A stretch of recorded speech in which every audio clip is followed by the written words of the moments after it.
Hey, what is going on, guys? Welcome back to the channel. Today we're going to take a look at the Amazing Spider-Man Omnibus Volume 1 by J. Michael Straczynski. So without further ado, let's take a look at this book. Here is the awesome cover of the book that I went with, which is Spider-Man and Mary Jane swinging against a backdrop of his rogues gallery.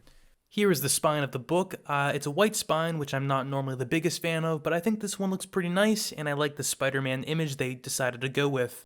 A modern Spidey master. Here is the back of the book with all of the cover issues that are in here displayed. Alright, so hopping into this book, what does it actually collect? Well, this is a simple one. It collects The Amazing Spider-Man, the 1999 series, number 30 through 58, and then there's the legacy numbering thing, 500 through 514, and then 509 director's cut. So what is this omnibus about, and is it worth picking up? Well, let me tell you, I think that's a definite yes, as this is one of my favorite Spider-Man runs of all time, and especially one of my favorite modern Spider-Man runs. Now, for me, nothing really beats the Ultimate Spider-Man run by Brian Michael Bendis, but this is up there and it's in the main continuity of the 616 Marvel Universe. And I guess now that, slight spoilers for Doctor Strange 2, that they labeled, the MCU as 616, I have to explicitly state that this takes place in the comic 616 universe, but that's kind of just silly semantics. You know I'm talking about comics because we're looking at a comic book. But for me, this is a pretty exciting era in Peter Parker's life because he's actually not a photographer right now, he's not a journalist, he's not working for the Daily Bugle in any capacity, he's actually working as a teacher, which I think is a great occupation for someone like Peter Parker and Spider-Man to be in. Obviously, along with that, being a teacher is more of a 9-to-5 job where you have to show up and you have to have good attendance because you've got a student body to teach. And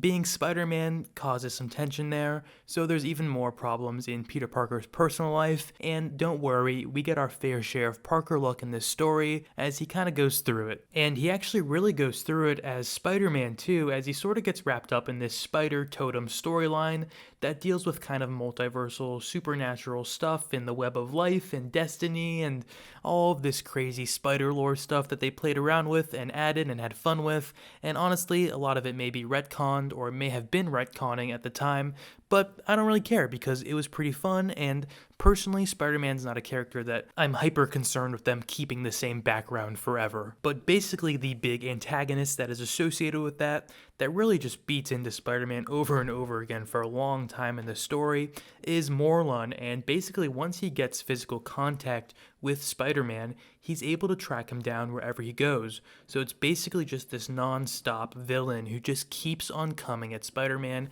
and is getting him really fatigued because Morlun doesn't really get tired, but Spider-Man, as strong as he is still just a guy. So there's a lot of struggle that goes on there.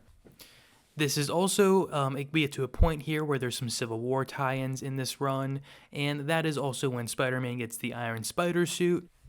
And it's also when, Aunt May finds out that Spider-Man is Spider-Man, and basically everyone finds out that Spider-Man is Spider-Man. When I say Spider-Man is Spider-Man, I mean everyone finds out that Peter Parker is Spider-Man, and that leads to some chaos and to some trouble with, Aunt May and the Kingpin and all the rogues gallery that might want to hurt the people that Peter Parker loves. I think it may actually be in the second omnibus, but I'm assuming they'll reprint that if that's not already still in print, because this is actually an omnibus that was reprinted recently, so you can go grab this today at any of the sites that you buy your omnibuses from. But I think in the second omnibus, there's a really awesome moment, and I think it's in the Back in Black storyline, where, a villain, does something to Peter Parker, and, does something to his life or makes an attempt to do something to his life, and Spider-Man just goes into one of the darkest modes that he's ever been in, and he is just awesome in it. It's an awesome character moment for him, and it's really exciting.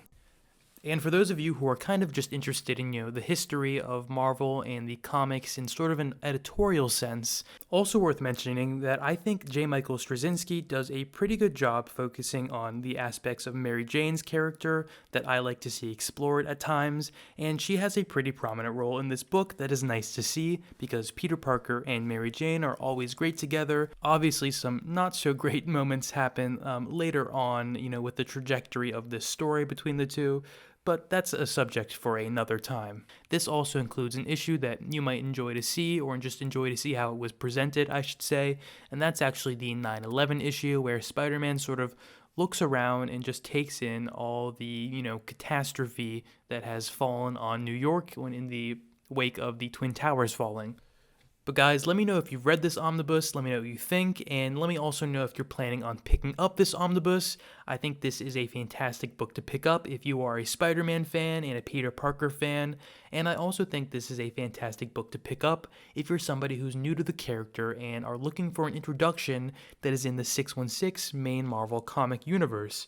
Normally for, an introduction to Spider-Man, since it was the first Spider-Man comic I ever read, I recommend the Ultimate Universe's version of Ultimate Spider-Man. But like I said, if you're somebody who wants to stay in one universe and you don't want to get too crazy with it yet, then this is definitely a great introductory run to the character, good story, and good artwork. Alright, thank you guys for watching, and you have a great rest of your day. Please don't forget to like, comment, and subscribe if you like this video and want me to keep making more.